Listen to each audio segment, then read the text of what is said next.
I'm Callista. And I'm Teresa, and this is Culprit.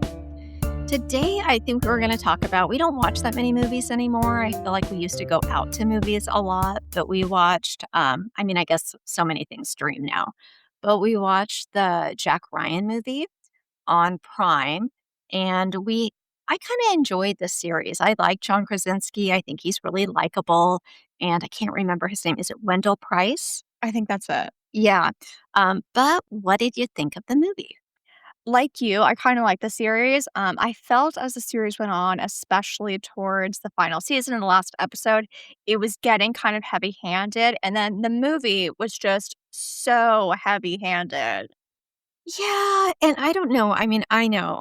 Action movies, and I don't know if that's how I would describe it, but I don't know if that's just not my thing. So I always really notice that. But when there's surprise, surprise, there's a shootout. I'm thinking there are several, but with the shootout in like the office building, how long does that have to go on? I get you want to show your special effects. Oh, somebody's gonna fall out. I don't think we're giving anything away.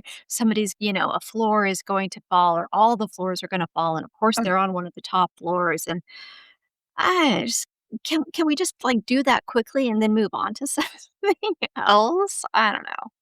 Yeah, I feel like I used to like action movies more, like, especially I think you did too, like, we liked, like, the original, like, obviously Tom Cruise is problematic, but, like, the original, like, Mission Impossible, those spy kind of movies, but now it's like they've extended the action scenes, and, I just kinda get bored real quickly during, like, a shootout or even I know you like the car chases, I still get bored during that too. Yeah, I'm not sure why I think it's because I'm so enthralled with, like, Europe and they're generally the car I don't know, I'm sure there's car chases in movies that are set in, the US too, but they're so far-fetched, obviously, nobody's going to be able to escape, and there's people all over in those tiny little streets, but, I don't mind a car chase, but, yeah, and you're right, but I kind of feel like anything like the Mission Impossible, I know it was based on a series from, what, the '60s or something, but, like, the first episode and yeah, Tom Cruise is problematic, but I not so much back then.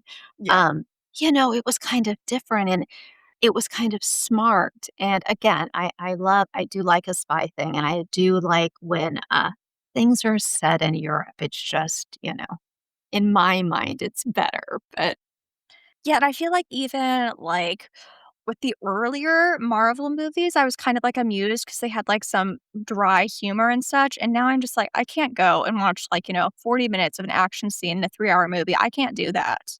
right, what again, it's like how they're, regurgitating, old shows.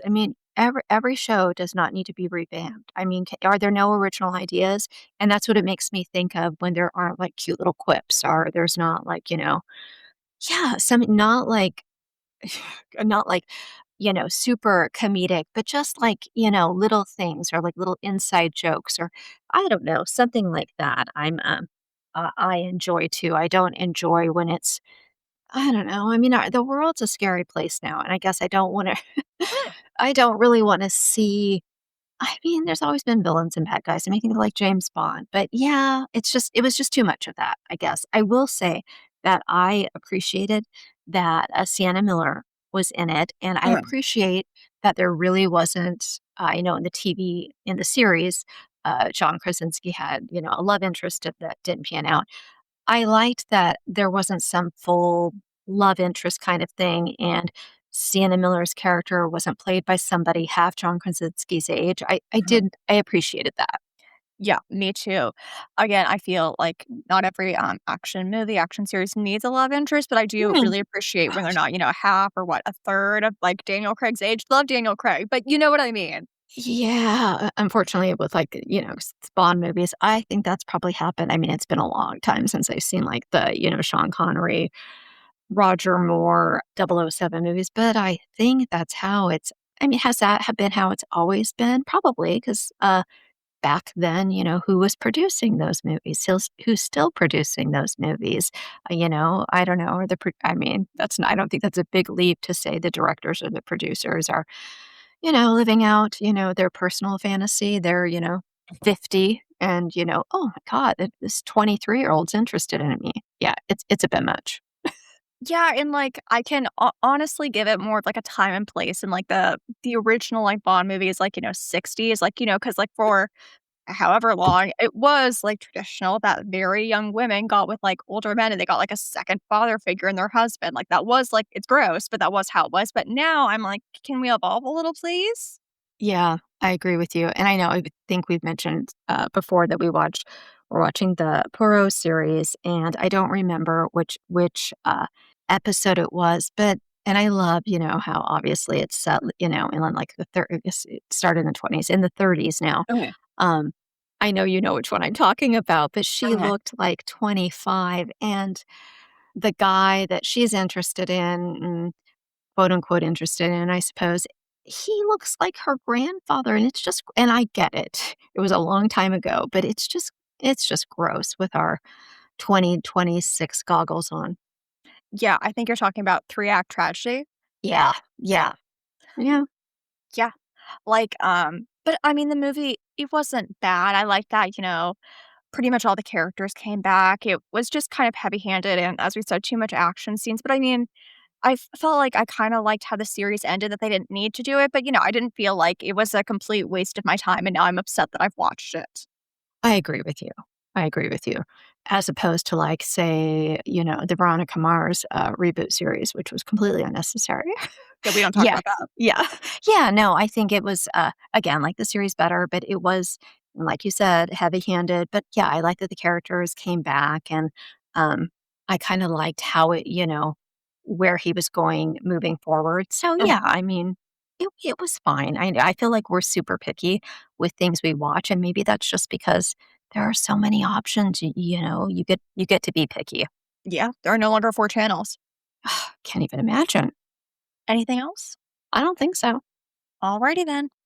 It was in Australia's second oldest city of Newcastle, New South Wales, that at 6 p.m. on October 19th, 2013, Dr. Tuan Kwok, the on call senior physician at John Hunter Hospital, received a call at home from a registrar who informed him that a 91-year-old patient named Audrey Manuel was taken to the emergency department earlier in the day for a severe case of hypoglycemia. While seriously low blood sugar is uncommon for people without diabetes, Dr. Kwok concluded that it must have been due to a blood infection, which can cause the same reaction. Only around 80 pounds, Audrey had a slim chance of pulling through, so her loved ones consented to the doctor's plan of easing her distress without making any major interventions. With that case settled, Dr. Kwok moved on. But hours later, his phone rang again. 80-year-old Ryan Kelly had just come in for the same reason, hypoglycemia. Although the doctor's first instinct was to diagnose him with a blood infection too, his interest as an endocrinologist with 2 decades of experience dealing with diabetes was piqued. Having logged into the hospital system from his home computer to look up the two patients, he immediately saw that they both had been staying at the aged care facility, Summit Care Walls End. Alarm bells started ringing in Dr. Kwok's head. He knew that two patients don't suddenly contract severe hypoglycemia at the same moment in the same facility. It was too much of a coincidence to be ignored. With no time to waste, he told the hospital staff that they needed to take Audrey and Ryan off palliative care and make every effort to save them as their blood tests were conducted. When the analyses were completed, Dr. Kwok's hunch was proven correct. The high levels of non naturally occurring insulin in both patients' systems established that they had been injected with a drug for which they had no medical need. The perpetrator had chosen two of the most vulnerable residents at the long term care facility, safe in the knowledge that their dementia would make them less able to call for help. But Audrey and Ryan hadn't been the only ones targeted. Once the police were notified, it didn't take long to learn that the day before Audrey and Ryan were admitted to John Hunter Hospital, 83-year-old Gwen Fowler had been taken in for hypoglycemia. Gwen, who suffered from dementia and type 2 diabetes but was non insulin dependent, had been friends with Audrey. The two would often sit near the facility's entrance to watch the staff and visitors go about their business.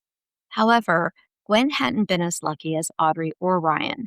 Having been brought to the hospital after she was discovered unresponsive in her room, she was sent back to Summit Care to receive end of life care. Ultimately, she died within 24 hours of the suspected overdose. Although Gwen's death was initially ruled to have been due to natural causes, now that suspicions had been raised, the coroner was called upon to perform a postmortem. While insulin only shows up in a blood test for a limited period of time, the autopsy was conducted quickly enough that her death could now be determined to have been the result of insulin poisoning. As the police began their murder investigation, Audrey Manuel and Ryan Kelly continued receiving treatment. In the end, Audrey recovered and later died of unrelated causes. Ryan, though, was another story. 10 days after the double attack, the 80-year-old passed away. Now faced with solving Gwen's and Ryan's murders in the absence of any witnesses or forensic evidence, investigators turned to the CCTV footage captured by the 5 different cameras at Summit Care Wall's End. It's nice when the CCTV is actually working. I mean, imagine something actually working as intended. While combing through the recordings from the 48-hour period in which the injections had to have taken place, authorities noted that over 300 individuals came into the facility. Medical experts helped get the number of names down to 25, and eventually, the detectives were able to narrow their focus to a single staff member, Garry Stephen Davis. An approximately 6'5" man with facial piercings, Garry had been easy to spot on the footage. From Redhead, a suburb in Lake Macquarie, which is just north of Newcastle, the 26-year-old had only been at Summit Care for 3 years. But he had already managed to obtain the senior position of team leader in the Mount View wing, the wing in which the patients had been injected with deadly doses of insulin. By the time police took the questionable team leader in for a video interview, it was August 2014, 10 months after Gwen, Audrey, and Ryan were taken to the hospital, and Garry had already provided 2 similarly inconclusive statements. Regardless of the lack of direct evidence, the 2 detectives in the room with him had been convinced by a bounty of circumstantial evidence, which included hundreds of statements from less obstructive witnesses. They were sure that Garry was their man. They now knew that Garry had been one of the only members of staff with a key to the treatment room in which the insulin was stored, a medication that he had a history of injecting residents with, which was in direct defiance of the protocol put in place in January 2013, mere months before the murders, that forbade team leaders from administering drugs like insulin. Yet, because Garry had been the primary medication giver for all 3 residents, it was unlikely that any of them would have been suspicious when he came around with another, far more fatal syringe. The residents may have had no reason to suspect Garry, but authorities had gathered more than enough evidence to implicate him in the attacks. During their search of the home Garry shared with his elderly grandmother, whom he also looked after, investigators discovered a black bag filled with medical supplies under Garry's bed. These supplies included over a dozen needles and syringes, along with pharmaceutical information on different kinds of insulin and the risk of fatality in cases of severe hypoglycemia. Garry explained these items away as material for the nurse's course he had enrolled in. His lame justifications continued after investigators came across a vial of midazolam, a sedative that induces amnesia before surgery. Even though Garry claimed to have stolen it for personal use, police couldn't help but wonder if he had used it as a precautionary measure on his victims before poisoning them with insulin. In response to Garry's ongoing pleas of innocence over the course of the interview, Detective Sergeant Matt Faber, who was heading the investigation, confronted Garry with the text they had spotted on his phone. On October 18th and 19th, the days on which the 3 injections had been administered, Garry had taken a break from work to write a number of messages to various coworkers. In these texts, Garry predicted Audrey's and Ryan's deaths before it was revealed that they had been poisoned with insulin. That's always going to be suspect. Truly. But when he was asked about his fishy foresight, Garry had an answer ready for DS Faber, unconvincing as it may have been. He claimed that he believed Audrey would die after having been rushed away by the ambulance because we don't know what happens to people in the hospital. As for the prediction he had made about Ryan hours before he displayed the symptoms that landed him in John Hunter Hospital, Gary replied that he assumed the 80-year-old wouldn't last much longer because his health was constantly fluctuating. In reality, Gwen, Audrey, and Ryan had been relatively stable, and Gary himself said that all three were perfect residents who were easy to look after. In contrast to the compassion he later attempted to display, he had previously texted his colleague, Monique Christensen, that the deaths of two patients in his wing would mean less time spent on pill round. Whereas Monique admitted that she didn't deal with death well, Gary referred to it as an adrenaline rush. But even when faced with his own damning words, Gary stuck to his denials and eventually found himself free to go home after the 7-hour interview. Despite his temporary freedom, Gary wasn't in the clear. The man who had previously claimed that he thought the three residents had simply been suffering from food poisoning was taken into custody only months after the video interview and charged with two murders and one attempted murder. He pleaded not guilty, and in August 2016, his bench trial began. Outside the New South Wales Supreme Court in Newcastle, Gary's relatives shouted their belief in his innocence and reminded anyone in the vicinity that more than a dozen other individuals could have been the ones to commit the crimes.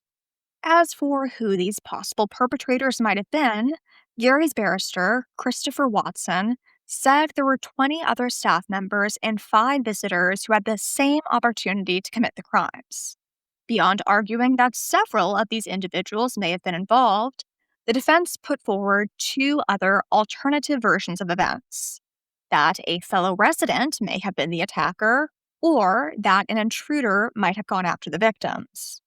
No one would have even given this fictitious intruder a second glance, because although Summit Care strengthened its security measures after the deaths, at the time it wasn't mandatory for weekend visitors to sign a register upon their arrival, meaning that, according to Chris, 13 of the people who entered the aged care home during the crucial 48-hour period were never identified. That is problematic. I'm sure if family members were aware of that fact, they would have been rightly concerned. Oh, I'm sure, but no business is going to advertise the fact that they abandoned a simple security measure the moment it became even slightly difficult to enforce. In his quest to establish reasonable doubt, Chris wrote off Gary's text message predictions as black humor and pointed out that Ryan told the police that the person who had injected him was a woman. The defense also attempted to minimize the fact that Gary had a key to the treatment room and access to its insulin supply by explaining that the keys and access cards to various areas of the facility were often passed around by employees. Crown prosecutor Lee Carr, on the other hand, presented the plethora of evidence from the 14-month police investigation to point the finger firmly at Gary, who seemingly had killed for the sake of killing. The 4-week trial concluded with Justice Robert Allen Hume convicting the 29-year-old on all counts.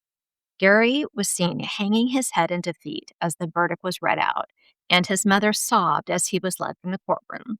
Compared to Gary's and his relatives' growing distress, the anguish the victims' families had endured for the past 3 years was tempered slightly when the judge handed down a 40-year prison sentence with a non parole period of 30 years in December 2016. Garry filed an appeal in 2018, but fortunately, the New South Wales Court of Appeal dismissed it. Yet years later, he still clung to his claims of innocence. In contrast to Justice Hume's pronouncement that Garry saw his victims as worthless, Garry maintained that he had done his best to care for the residents. He said that he had felt called to enter the industry after having been brought up by his grandparents from the age of 13 due to his stepfather's abuse. And the idea of pleading guilty to something he could never do, even to get out of Goulburn prison before his 59th birthday, was unfathomable. If Gary had had a magnanimous motivation for becoming a caregiver, it hadn't lasted for long. His former managers told police that they hadn't wanted to put him on shifts due to his coworkers' objections to his laziness. And it wasn't only Gary's poor work ethic that made him an undesirable colleague. Once he had been hired by Summit Care Wall's End, various families went on to complain about how he treated their relatives.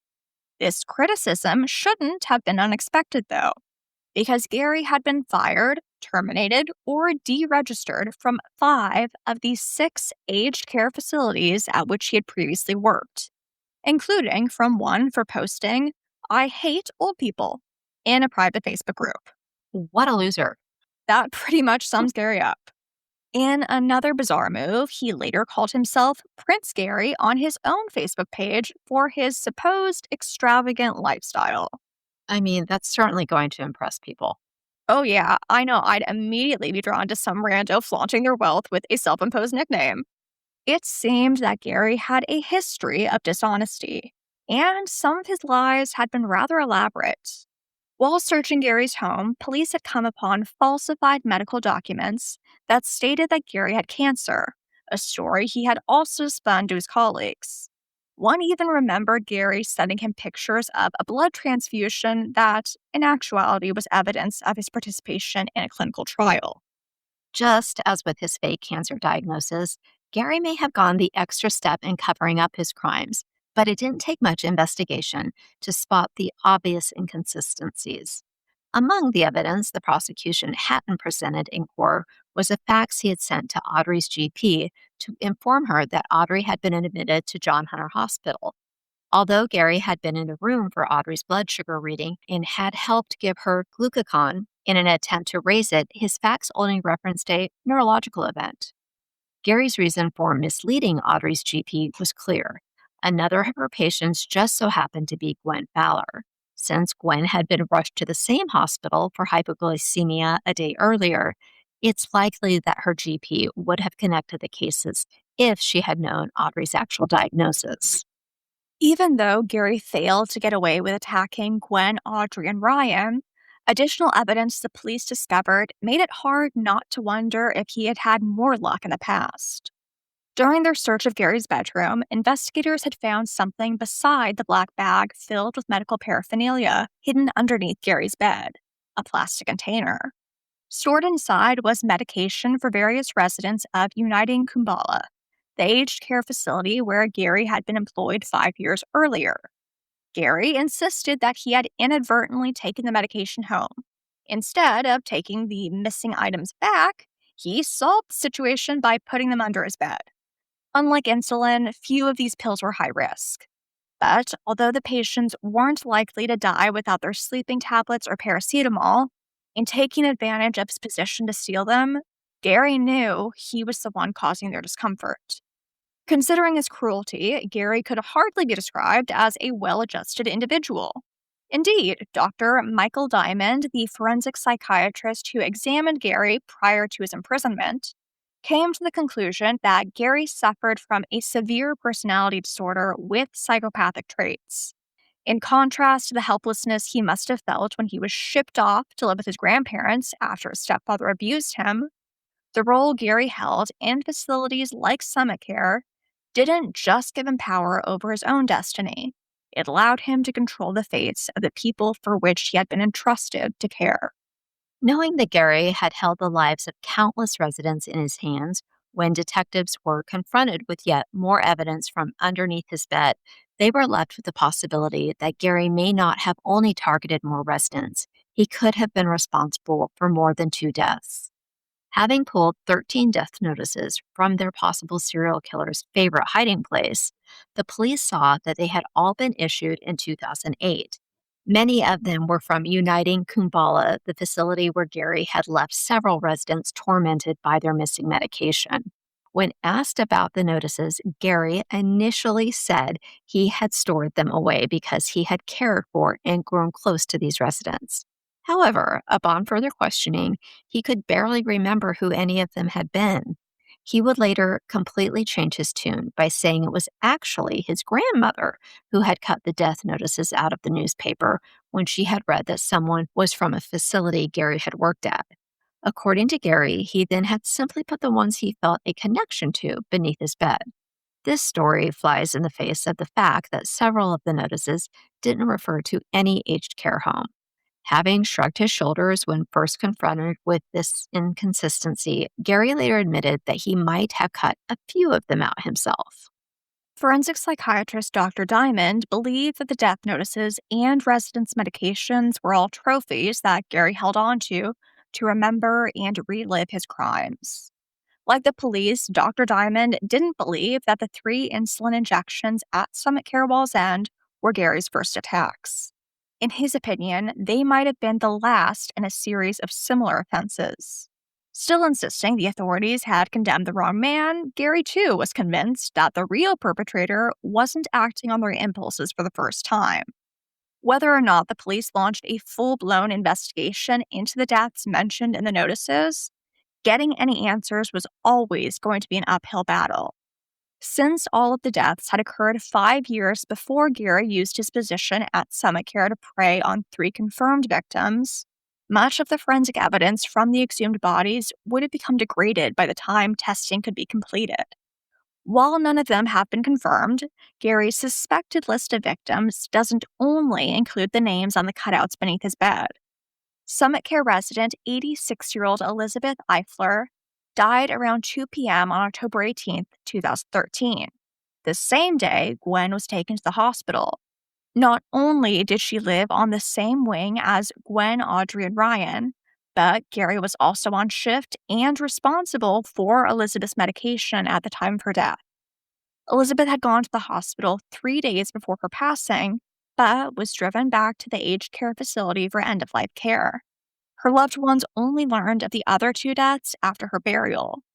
After hearing the news, Elizabeth's daughter Ingrid began to wonder if she really had died from natural causes.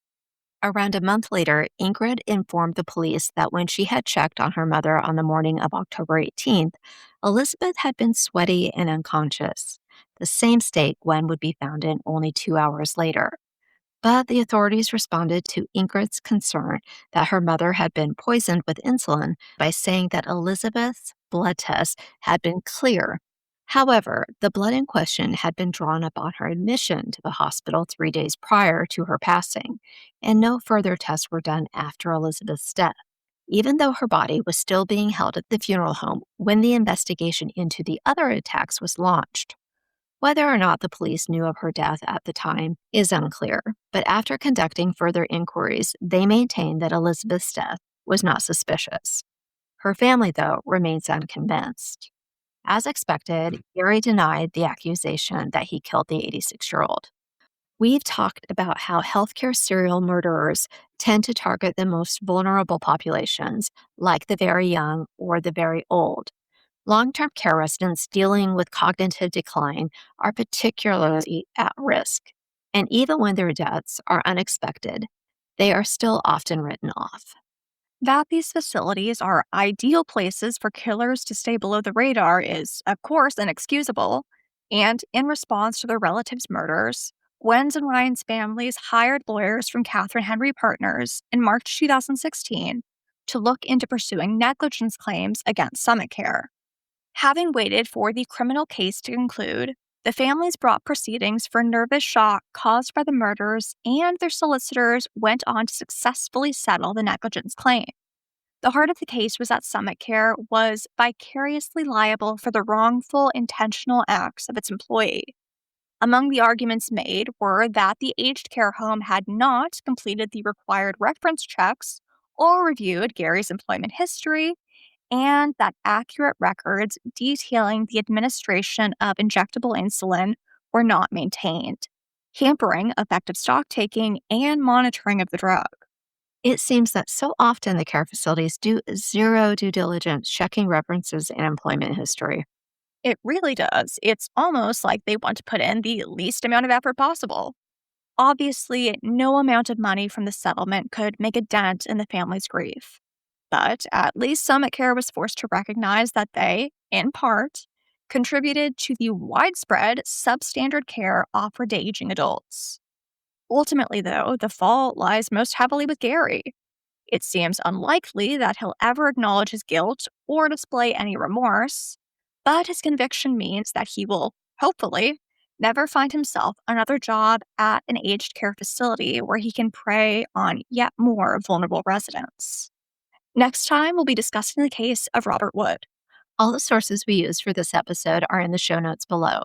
If you'd like to suggest a case for us to discuss, you can email us at culpritpodcast@gmail.com. You can also follow us at culpritthepod on Instagram and at culpritpodcast on TikTok. Feel free to leave us a comment, rating, or review to let us know what you think.